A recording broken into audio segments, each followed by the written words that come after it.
निर्भया के बाद मनमोहन को चूड़ियां भेजने वाली स्मृति ईरानी से जब पूछा कि अब किसे चूड़ी भेजेंगी तो बोली, अमेठी जीतने के बाद पता था हर बात पर मैं निशाने पर रहूंगी। नमस्कार, भारत खबर में आपका स्वागत है।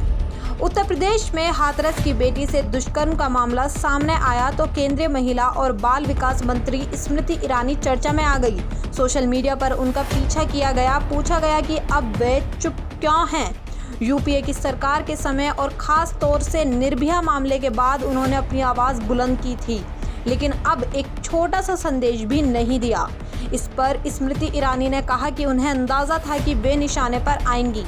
आइए देखते हैं स्मृति से क्या सवाल जवाब किए गए।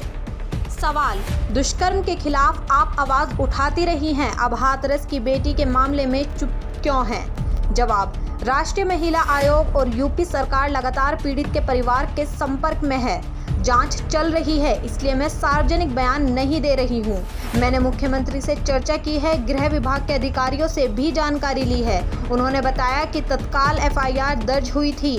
फास्ट ट्रैक कोर्ट के जरिए पीड़ित को इंसाफ दिलाएंगे। यूपी सरकार ने एसआईटी के गठन की घोषणा की है।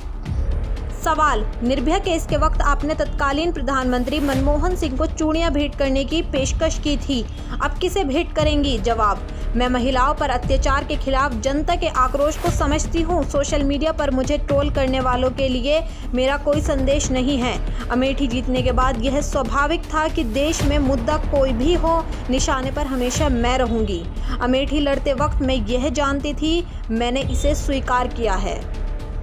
सवाल: पीड़ित का दाह संस्कार जबरन कराने की खबर है। जवाब: मैं जांच का हिस्सा नहीं हूं। सीएम ने न्याय का संकल्प लिया है, पकड़े गए लोगों पर त्वरित कार्रवाई हो। निर्भया केस में न्याय में सालों लग गए, इस केस में ना लगे, यही मेरी इच्छा है।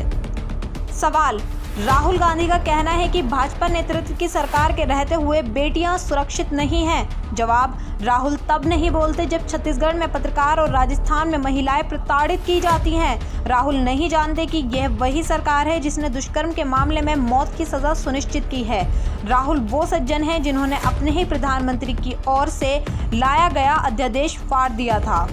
सवाल: निर्भया मामले के बाद कानून सख्त बनाया गया, इसके बावजूद दरिंदगी खत्म क्यों नहीं हो रही है? जवाब: पॉक्सो कानून लाते समय भी इस पर बहस हुई थी। जिम्मेदारी सिर्फ प्रशासन की नहीं बल्कि हर परिवार, समुदाय और जागरूकता का प्रसार करने वाले संगठनों की भी है।